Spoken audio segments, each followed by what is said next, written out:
This is episode 125 of the XY podcast with Peter Lalor. The topic of technology is a super interesting one within the Facebook group, as there still seems to be some who wonder if tech will one day completely take over their role as an advisor.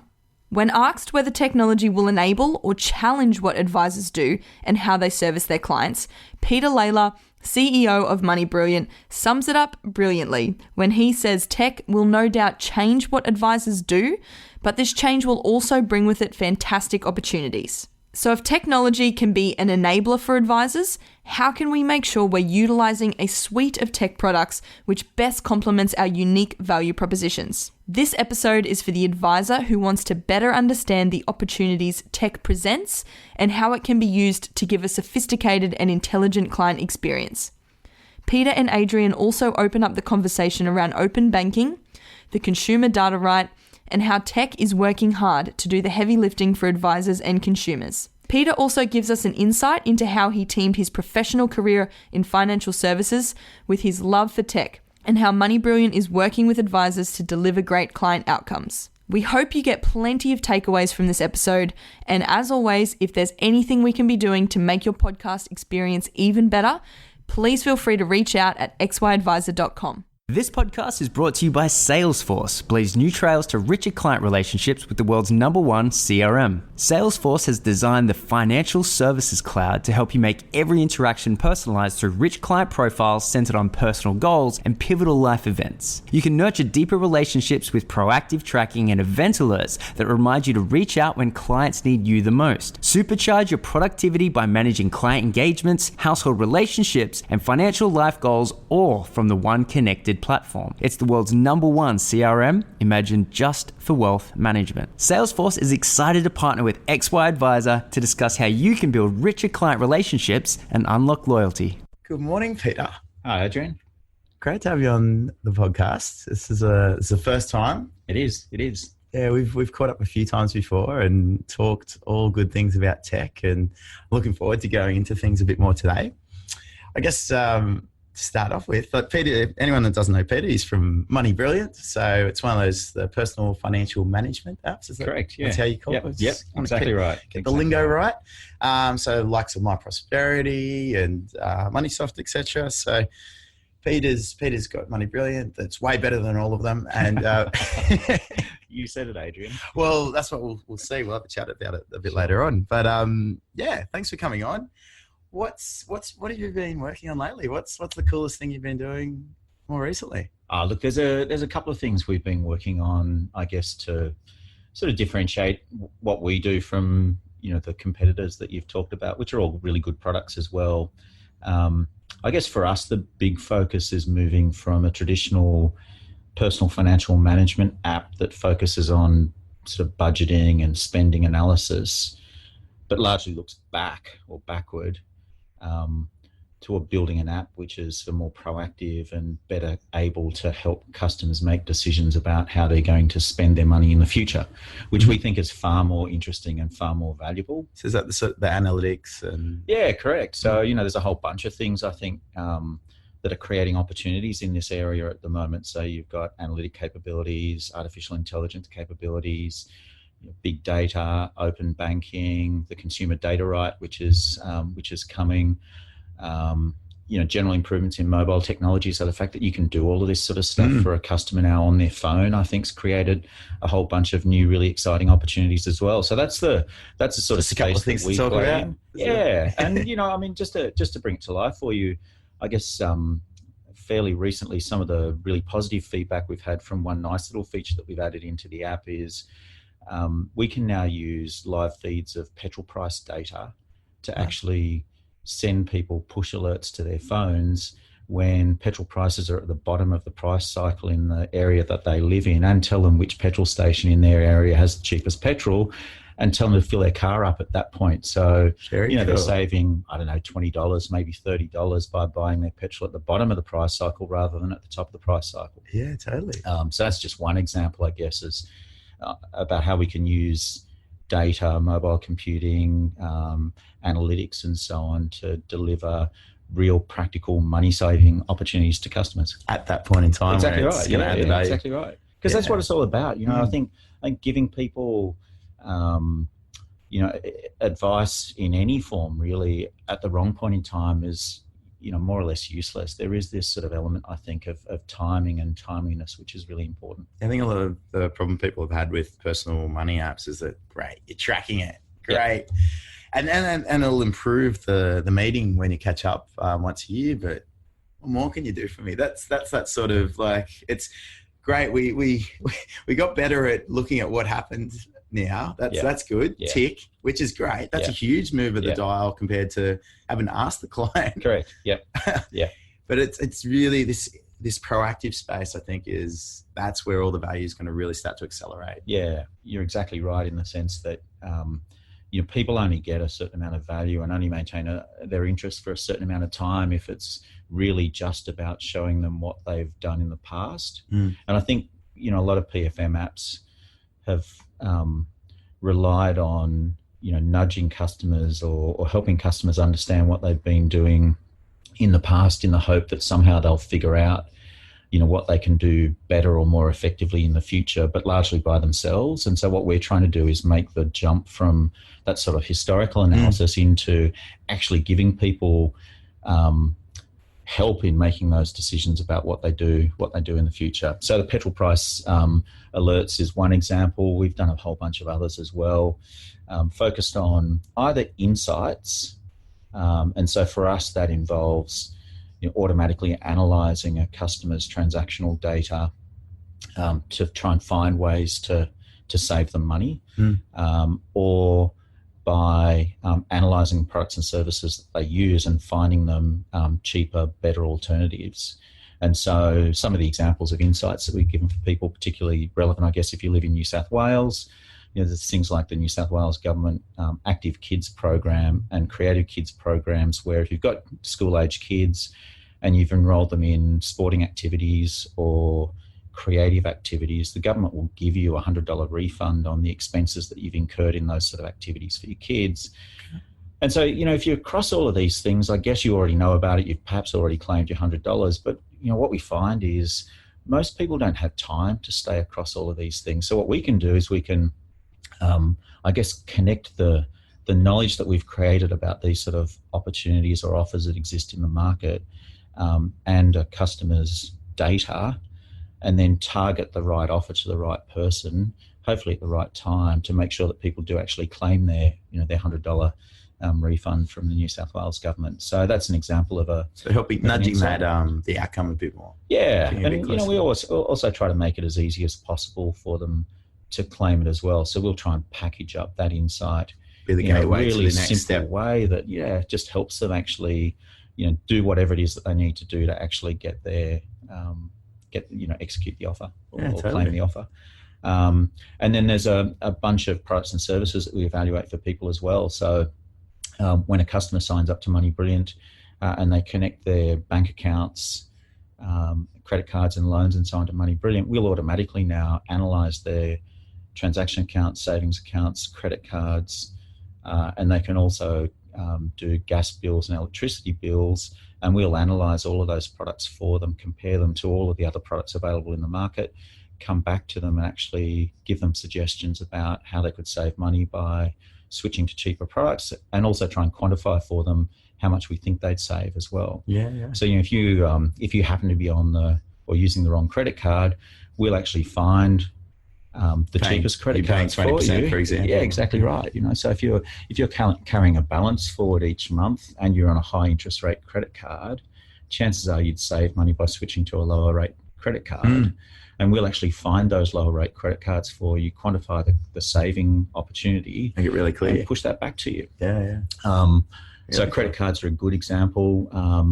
And we do that based on the customer's actual transaction history and the usage of their credit card. So it comes down to, the balance they carry forward, the types of transactions that they actually use the card for. So if you're a frequent overseas traveller, that'll actually suggest a different credit card to somebody who perhaps uses their credit card in Australia just because of the foreign currency costs and overseas transaction costs.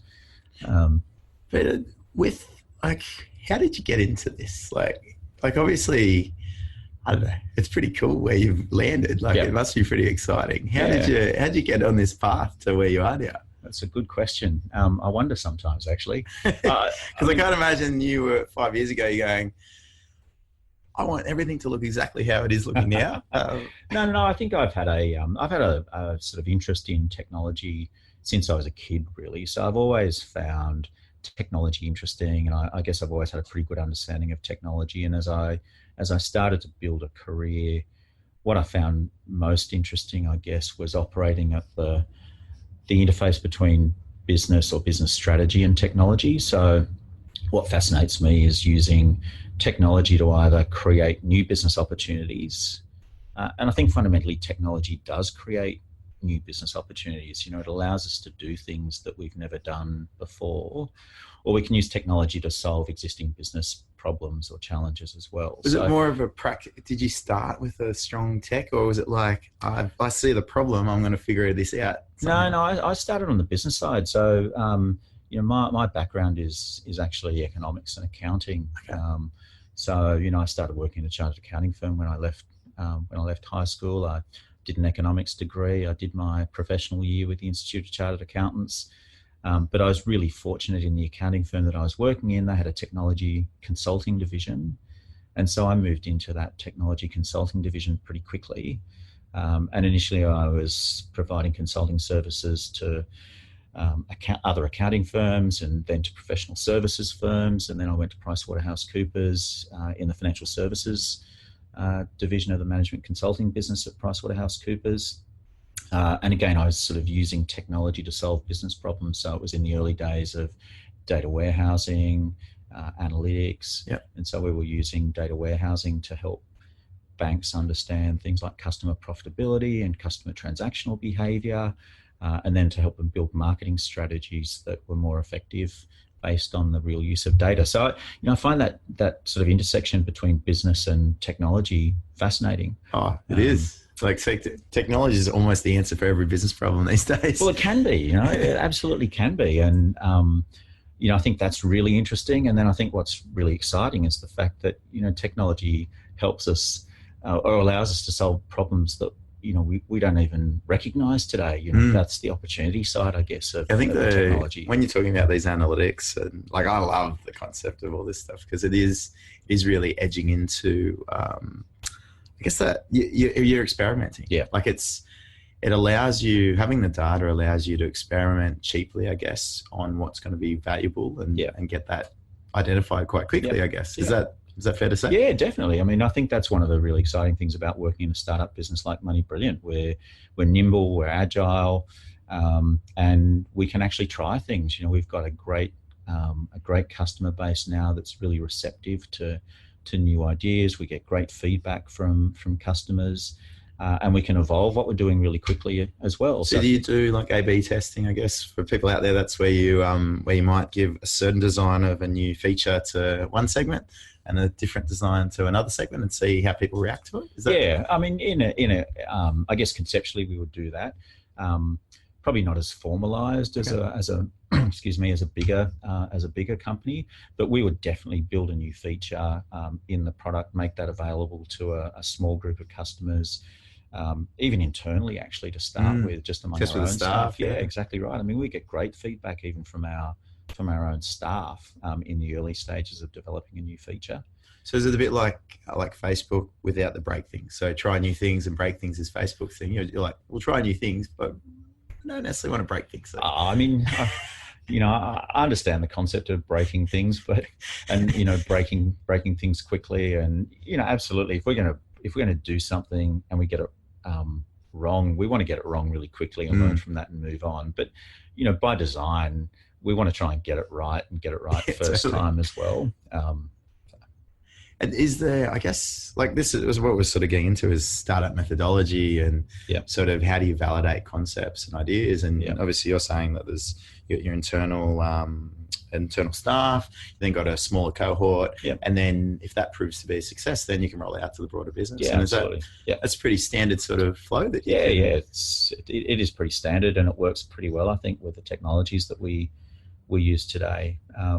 We also work pretty closely with a group of advisors who, we can actually have whiteboard sessions or design things on paper, with wireframe pictures and so on of what we're planning to build, and get really good insights back from them in the early stages of development as well. So, we limit the chances that we actually, build something in its entirety, get it to market, and then find that it's not fit for purpose. Build Rome and they'll come. Yeah, exactly right. I mean, it's such an old way of thinking now. And we're building in 2-week development sprints as well. So we're continually trying to build a new feature, a new set of features within a 2-week development sprint, and then getting that to market. So we don't always achieve that. We might get to the end of a development sprint and it might not be ready for deployment. So it might take us a couple of sprints to actually get it to market. But where we can, we're deploying at the end of 2 weeks. And by using the word sprint, I'm presuming there's a Scrum methodology, which for those out there, Scrum's or an agile framework, it might be called. As Peter said, they're using a 2-week cycle. It's usually a short-term period. So I don't know what the ranges are, but depending on the business, they'll set it as, but usually under a month, I guess. The shorter the better, really. There's some practical limits, I think, around just how short it can be, and 2 weeks seems to work pretty well for us. But it's for me, it's a philosophy that you can use for anything. It's not just about tech development. I think you could use it for anything. The core principles, I think, are just as applicable to marketing or client management or advice process development or anything like that. Absolutely. The more I've gotten into tech over time, and learnt more about Scrum, the more I'm like, wow, maybe this is just actually a smart way of doing things. Yeah, absolutely. I don't know. Yeah, it's absolutely. Like, if you get the opportunity, pick up a book and have a quick read about agile development or Scrum. Absolutely, because you'll learn a lot. Just even ways of prioritization. Yeah, correct. And I often think with these sorts of things, you don't want to become a religious sort of fanatic about a particular methodology, but there's lots of little principles, I guess, that you can pick up out of these sorts of things that you can take forward. Yeah, I've talked to Scrum Masters, and they can be a bit zealot around it. But I think generally most people you talk to that aren't as much of a zealot, they appreciate the benefits it brings to. Like, if you just look at project management, like historically how it's gone on in larger institutions and just smaller institutions, it's fraught with stress and like pain that this sort of thinking alleviates a bit. And it's saying that you don't know what the outcome's going to be. Yeah, you can have a general concept, and you can have a good strategy about where you want to go, but your clients and what's possible in terms of if you're experimenting and designing new things, that's going to guide you until you shape the journey. No, I absolutely agree. It's interesting. So Peter, in terms of, I guess, where, like, obviously you can see things going down the analytics space. Is there any sort of, if we look at open banking, for example, coming in, like, you guys get your data feeds, you're beholden to, is it Yodlee that you're using? Yeah, we use Yodlee. Obviously, you guys would have gone really good at cleaning up what they throw at you. And like, that would have been half the job at the start, I'm sure, because I've heard a lot about the inconsistencies of that data that comes through. Yep. Because for those that don't know, Yodlee is a scraping, I guess it pulls data from a person's online login for their bank account or their credit card. Yeah. And they've gotten really good at it. But what's better than that is a direct feed from the bank. Yeah. And, we're on the verge of getting those. So, I think Yodlee's done a good job given the limitations that have existed in the market in Almost Australia. like the blockers that the institutions have put for them to do it. They've always, my understanding is that some institutions have actually actively tried to stop it happening. We've not had that experience, but I've certainly heard of others that think that that's the case. But the exciting thing is we're on the verge now, I think, of a new era where banks will have to actually provide open access to customers' data. It'll be authorized and it'll be secure and all those sorts of good things as well. So this is not a free for all in terms of using people's data, far from it. But the the big benefit is there'll be some standardization around how that access is provided. There'll be some standardization of the data. I still think there'll be a lot of data issues that people probably haven't anticipated, but there'll be some standardization around that. And so, theoretically, it should be easier to actually get a customer's data and use a customer's data for the sorts of things that that Money Brilliant does. But what's, I think, even more exciting about that is, unlike other countries, what Australia's done is actually built a really comprehensive framework around customer data, or they're in the process of building a really comprehensive framework around data called the consumer data right. Okay. And the principles of consumer data right basically are that a customer should be able to direct an institution that holds personal data about them that's been built up through a customer's interactions with that company to a third party. So it's not just about open banking. Open banking, or the banking industry, I guess, is the first industry to be subject to this, but the government's already flagged energy as another industry that will come into the consumer data right framework. They've flagged telecommunications as an industry that will come into it. And you can see this more rolling out. So that'll start to create some really exciting opportunities, some of which we're already doing. So I said earlier that, we optimize, or we will optimize a customer's electricity bills and gas bills for them to find ways of them saving money. And on average, actually, we save customers who use that service about $600 a year in energy costs. So there's a big opportunity for customers in that sort of area. So we do some of that today, but it should get easier to do it in the future, because what you'll be able to do is aggregate data, not just from banking, but from things like energy and telecommunications and, potentially insurance and health insurance and grocery data and, any number of different sort of sources of data to actually use that data for the good of the customer. Whatever that is. Yeah, it's really exciting, I think. My understanding is that you'd be able to then make, instead of just identifying things, you'd actually be able to trigger a direct transaction as well. Is that? Well, that's not part of the current rollout consumer data right framework, but yeah, so you could actually be a replacement for a bank app, essentially. Yeah, in the longer, is that? Yeah, exactly right. So the government, one of the government's intentions around the consumer data right was to actually encourage switching behaviour from, large incumbent organisations that are inefficient and sort of have high prices to, nimbler, cheaper, more cost-effective solutions for consumers. So if you think about banking, it should increase competition in banking. If you think about energy, which has been a big problem area for consumers in Australia, it should increase competition in energy and telecommunications and so on.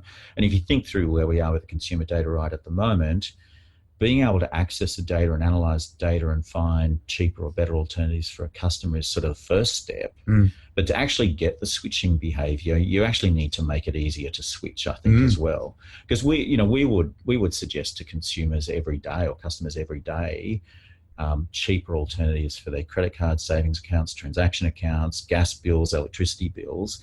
But I know that not every one of those customers actually makes the switch because of the next cost steps in doing it, not the financial cost, but the time and effort cost. Yeah, because they don't make it frictionless to do it. No, of course not. And so, what you'd expect, I guess, is after this first phase of the consumer data rights sort of rolls out, that the government will either legislate to make it easier to switch, or market forces will make it easier to switch. And I think market forces will start to come into play, because you'll have smaller organisations, I think, that are hungry to grow, who will start to say, well, we'll engage with it. Yeah, if people like Money Brilliant have all of the data to be able to find the cheapest electricity plan for a customer, and I can plug my APIs into something like Money Brilliant to allow customers to electronically switch, then I'll pick up business from people who... Exactly right. It's an incentive for whoever's got a better deal. Exactly right. Who's offering a good product. Yeah, exactly right. So, I think it'll get easier, despite the fact that at the moment that switching capability is the not blockers part that of are there. Yeah, it's interesting the tension between mandating things and the market forces. There's it's almost like a little bit of pick your battle sort of thing. It's what's going to have the biggest effect, and I guess it sounds like as long as you're creating the environment with this standardization, which is always a big thing in tech. I think the standardization of data and interaction between businesses is huge. It's what makes most of the tech in the world operate. And like if you just think like the web itself, that's an agreement on protocols and how the internet functions. Yeah. And people have been able to, once that was agreed, it then created, because everyone was working on the same thing. Yeah, I agree. I think every now and then, you need to give markets a bit of a nudge to actually get something happening, and then markets themselves, I think, start to build some momentum and things start to happen.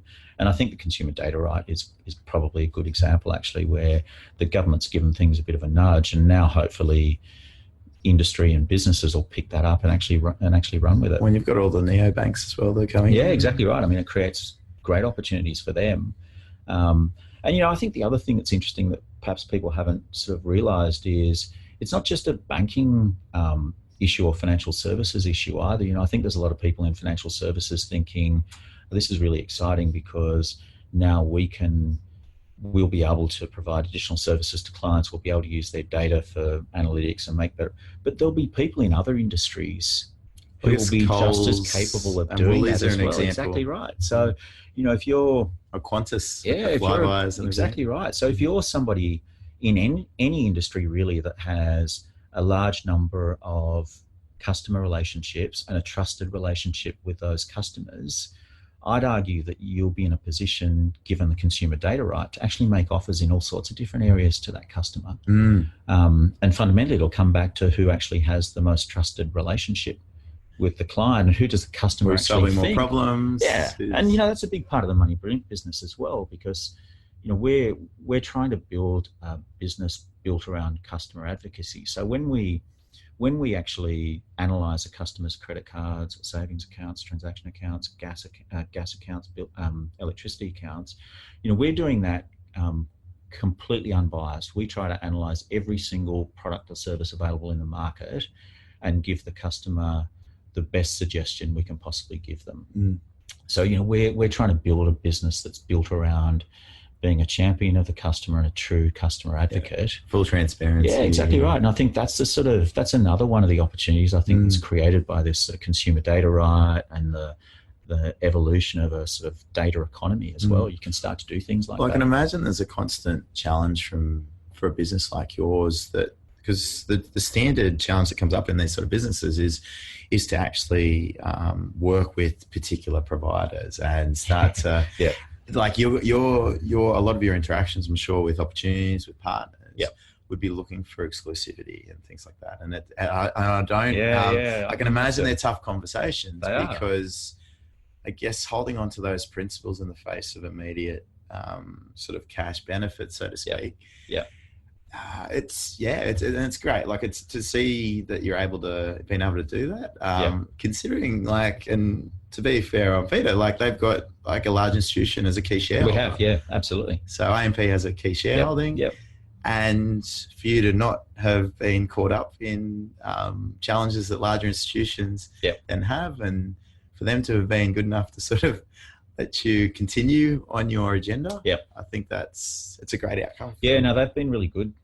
They've been really good for us, actually, and they sort of believe the mission that we're on about building something that's a real customer champion as well. So they see the long-term value in what we're trying to do. Just as long as you don't show how people who change super funds from AMP to another one, is that well, we haven't really got into that space yet, but I think we have to. I think we have to when we get to that point. I don't think you can then shy away and say, oh, well, we're going to be a customer advocate for everything that's not important to us, because when it's important to us, we'll actually, revert back to. Yeah, there's only one destination. I mean, that's not. That's certainly not the direction that we hope to go. We want to stay true to this. Super data is getting more available. It is, and we've actually touched a little bit on that already. We've been talking to the ATO at all, or? No, what we did a little while ago was, despite our sort of primary focus being on day-to-day decisions about money, we have started building out into some more sort of strategic areas like planning for retirement And so we've built into the app now a little retirement projection tool where we pick up a client's current superannuation account balance, and they give us the usual sorts of data that you'd plug into a retirement calculator, and we can project that out for them and then track their balance over time because of the data feed that we've got from their super fund back against that projection. Excuse me. And so when we built that feature, we did actually look at getting superannuation data and superannuation performance data to try and enhance that projection. But true to our sort of agile development methodology, what we did was we sort of time boxed the development. We figured out what we could develop in a couple of sprints. We've delivered that to market. And over time, we'll come back and continually enhance that retirement projection. But you're quite right. There's a lot of superannuation data around. And at some point, we'll start to use that data, I think, to enhance that feature. The challenge is if you can't even figure out what the fees are when you're an advisor trying to look at a PDS or other data sources, how is your system going to be able to do it? So I'm sure there's a few... the standardization of the data set needs to get clearer. Absolutely. But again, that's one of the core values that we hold as a company as well. We see ourselves as doing the heavy lifting for consumers or customers so that they don't have to do it. So we'll invest the advisors maybe in this case. Yeah, exactly right. And so, we do a lot of work with advisors as well because we see some great relationships, I guess, or we just see how complementary the sort of focus on day-to-day decisions about money with traditional financial advice areas. And also we see an increasing number of advisors becoming more interested in helping customers with day-to-day decisions about money and cash flow and budgeting as well. So we do a lot of work with advisors. So yeah, absolutely, we try to do the heavy lifting with them as well. And a good example would be, if we bring it back to electricity and gas bills, if you live in Sydney, there are over 1,000 electricity plans that you could sign up to in Sydney. Wow. And so for us, the heavy lifting sort of aspect of that is we've analysed those 1,000 electricity plans and figured out all the different sort of variables that drive pricing. So a customer can give us 5 or 6 data points from their electricity bill, and we'll do the, 3 million calculations that need to be done to figure out what the cheapest electricity plan is for a consumer. That's us doing the heavy lifting for our customers to make it easy for a customer to actually make a decision. Yeah, totally. And, I think eventually the same thing will be possible with superannuation. Well, health insurance, for example, Exactly they've just right. gone to That's another- standardise the framework. So that's going to make it a lot easier for you guys to do Health what you do. insurance is another classic example. If you talk to almost anybody in Australia about a purchasing decision that they have to make that they don't feel confident making, health insurance would be a classic example. I don't know anybody who would be confident that they're in the best health fund or the cheapest health fund for them. Nobody.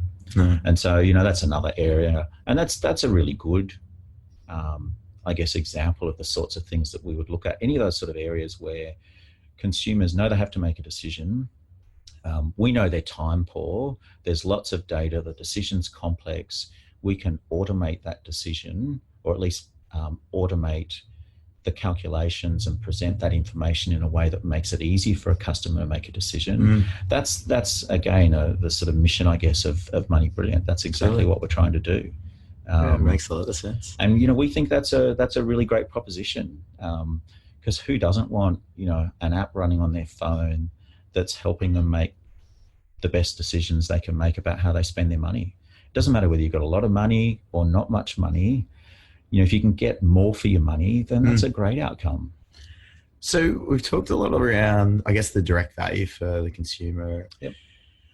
How, if advisors sitting there going, great, clients love me. My problem at the moment is running my business and sort of facilitating a lot of, like, you got all the compliance requirements and things like that. Yeah. How are you, because obviously you're a bit of a two-sided client. You're sort of supporting your advisor partners, and you've got the direct clients that you're supporting. Yeah. What are some of the things that you're looking at to address, like, what's coming out of the Royal Commission and what's, like, even still the stuff that's playing through from FOFA? Yeah. So there's a couple of things. I think the first thing is, we've built the platform in a way, the Money Brilliant platform, in a way that allows advisors who want to provide their clients with budgeting and cash flow advice, to do it through the platform. So there's lots of automation and lots of efficiencies in doing that. We've spoken about things like data feeds, for example. So, even a really simple level, the ability to actually get all of that data flowing through into the platform, consolidate it all, standardize it all, report on it. That's a key advantage, I think, if you want to play in that sort of space. So there's lots of automation and efficiency for advisors who want to provide that sort of service. But then what we've also done is we've found lots of opportunities to actually integrate what we've built in that basic set of capabilities into more traditional advice processes in a financial planning practice as well. So, we for a while now, we've had a view that Money Brilliant can't be a sort of an island in an advisor's office. It needs to actually integrate well into the other tools, the other technology platforms that advisors use. So, we've spent time integrating with things like Coin. We also integrate with Salesforce as well, quite closely. And so you can build really exciting, really engaging processes for customers around things like onboarding. So a customer can sign up for Money Brilliant through the Money Brilliant app, and we'll create a customer record for that customer that signed up to Money Brilliant in Salesforce for the advisor. So there's no rekeying of customer data into your CRM platform. The customer's actually entered it through the Money Brilliant app in a really nice, fun, engaging sort of way. Yep. When they start to connect their accounts in Money Brilliant so that they can see this complete picture of their finances, again, we'll sync that data over into the advisor's version of Salesforce. So they're building a profile of the client and the client's wealth without having to collect all of that data manually and then key it into their planning tools or their CRM platform themselves. And because of the updates that we do, that picture of the client's being updated automatically straight into the advisor's version of Salesforce. So what about some of the more dynamic data, like all the assets and liabilities? Yeah, so we can collect that as well. So, we connect to hundreds of different sources of data. But what about in terms of playing into advisors? So if you make the assumption that advisors have to go away and use these other toolkits that are more designed for them, to do their advice. Yep. So you mean in terms of sort of pushing data into? Yeah, absolutely. So, we're sort of working with or talking with virtually all of the major providers of advice tools to be able to push data into their platforms to help. Xplan's got their recent RS Open. Correct. Obviously, Salesforce has facilitated some great stuff for you there. Yep. So, Salesforce is probably our integration that we're sort of most mature with. So, we've got the most capability with. But we're absolutely part of the Iris Open program. And so, we'd be hoping to deliver Xplan integration and sort of data feeds, I guess bi-directional data feeds ideally with Xplan before too long. So, and that'll be a big step forward, I think, for us and for advisors. Yeah, it's huge. It's sort of that, how do you reduce the friction between, like, obviously there's no doubt that there's a variety of tech tools that advisors need to use to achieve all the outcomes that their business requires. So it's about, how do you reduce the friction? But that's what's exciting, I think, about, today's technology world. You can actually integrate these things. Sure, there are challenges with some platforms, but those challenges, I think, are starting to be removed, or those barriers are starting to be removed, I think.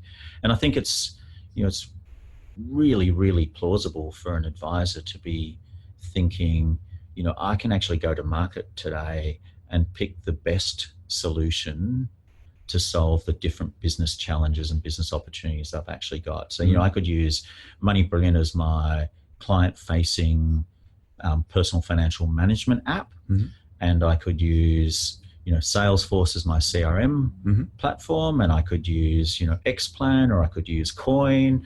I could have a PDF signing tool. I could have an email marketing tool.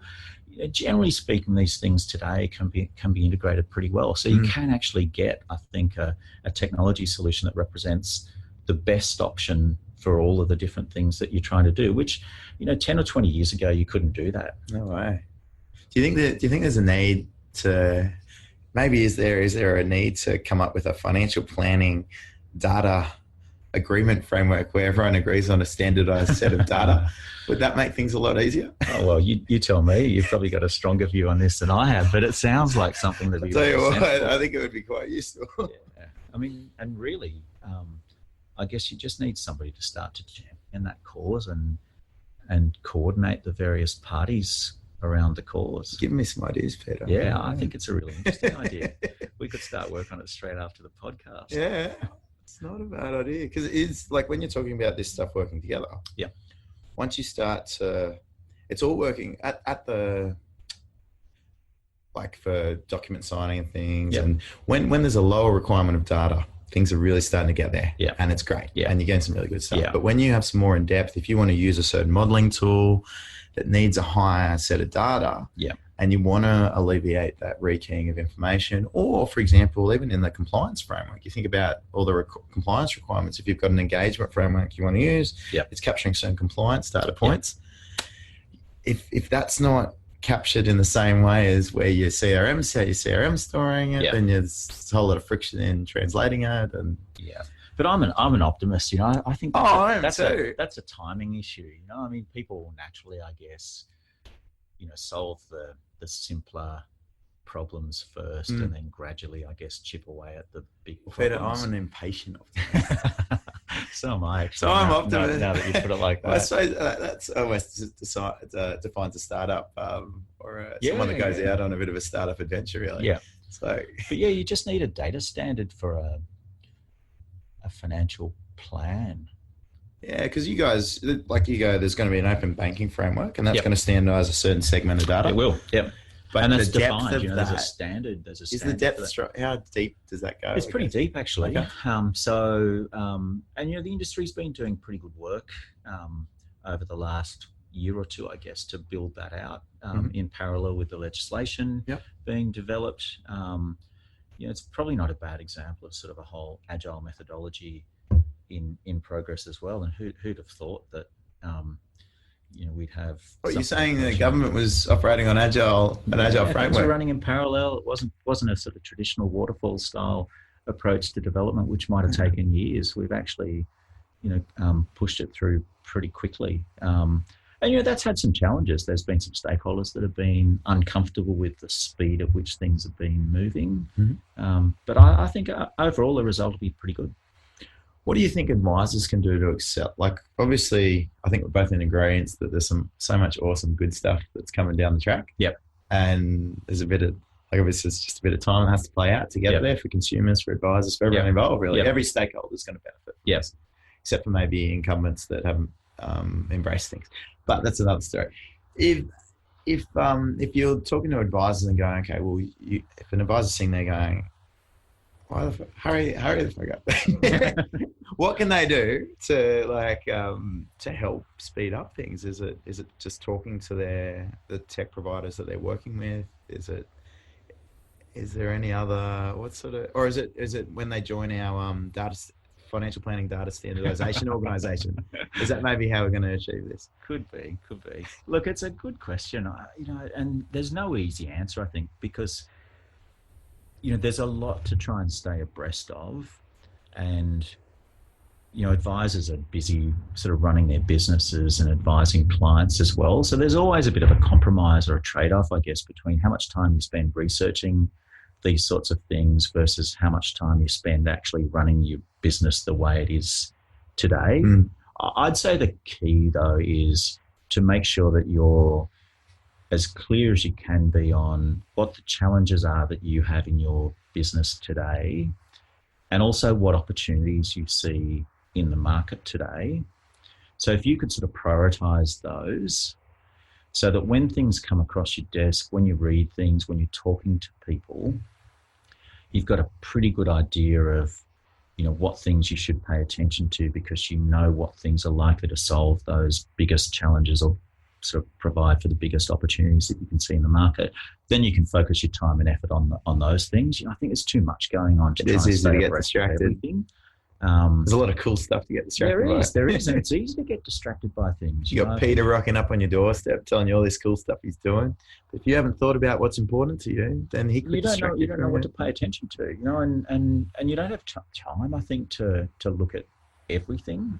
And there'll be a lot of tech things that will come along that actually won't necessarily actually give you any value in your business as well. They'll be the things that just sort of fly through the keeper. They'll be interesting for a little while. Yeah, exactly right. So, I like to think of those things as toys. They're great fun for a little while, but then they never really take hold or never really deliver anything. Exactly right. You don't want to be focusing on those things. So, if you can be really clear about what the challenges are that you face, what the opportunities are that you see in the market, and then try to keep an eye out or an ear open for things that you think will help with those things. Just focus on those things.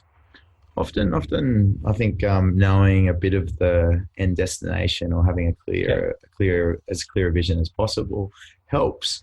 You reckon you can help out some of the advisors out there and tell them what their job's going to look like in 5 years' time? Look, that's a tough one as well. If I rephrase the question, I guess, into will technology help advisors, or will it sort of challenge advisors in what they do? Could be a way to look at it. What do they have left after technology starts to take away a lot of the problems that are already there? I'm an optimist, right? So I would say that technology will absolutely be an enabler for advisors going forward. I really passionately believe that. So will it change what advisors do? Yeah, absolutely, because who wants to be rekeying data between different systems in the office? Nobody.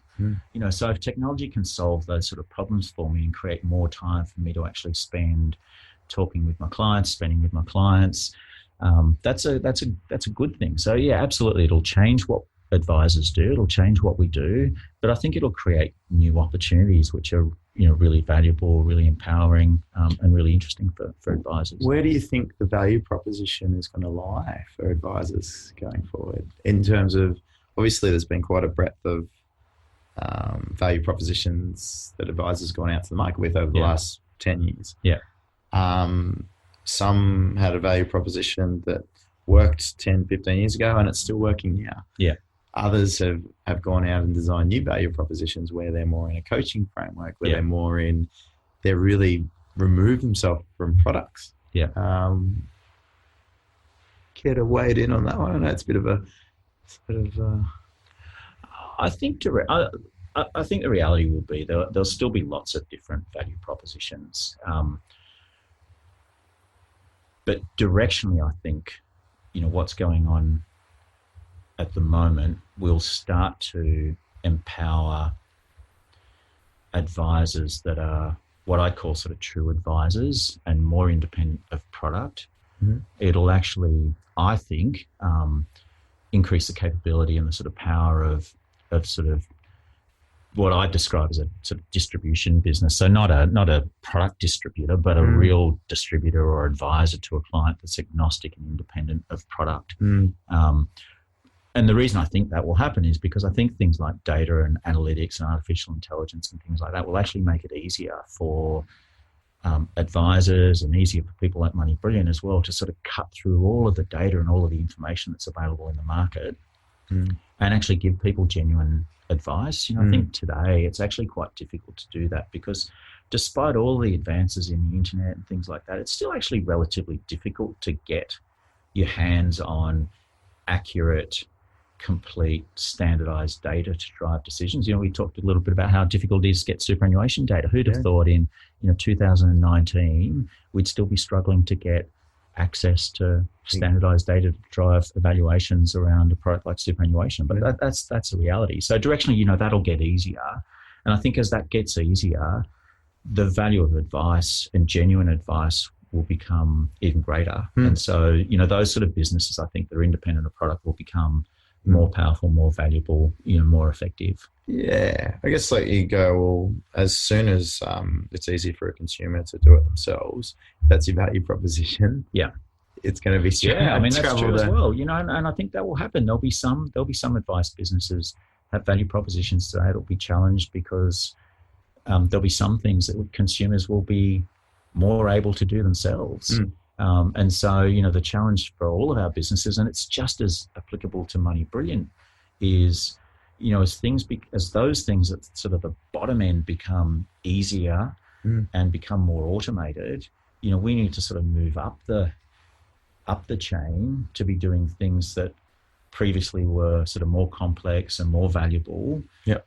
Because you can't make money out of these things down the bottom anymore because they are automated. Yeah. And that's the way we look at things, every day. How do you go up the value tree? Correct. Absolutely. Yeah. Because the things at the bottom of the value tree eventually get automated. Yeah. I think that's a good assumption to run with. Well, Peter, thank you for coming on. Is there, I guess if people want to find out more about Money Brilliant, what would you, where would you send them? What should they do? Look, the easiest way to learn a bit more about Money Brilliant is go to the Money Brilliant website, moneybrilliant.com.au, or download the app from one of the app stores and have a bit of a try of it yourself. Or give us a call. We're happy to come and talk to people, happy to demonstrate some of the things that we can do with the platform. I'm happy to demonstrate some of the integration capabilities that we've got, and really love talking to advisors about, really engaging, really efficient processes that we can build using these sort of technology platforms and some of the integration that we've got. Well, that's awesome. Thank you. My pleasure. Thanks for having me.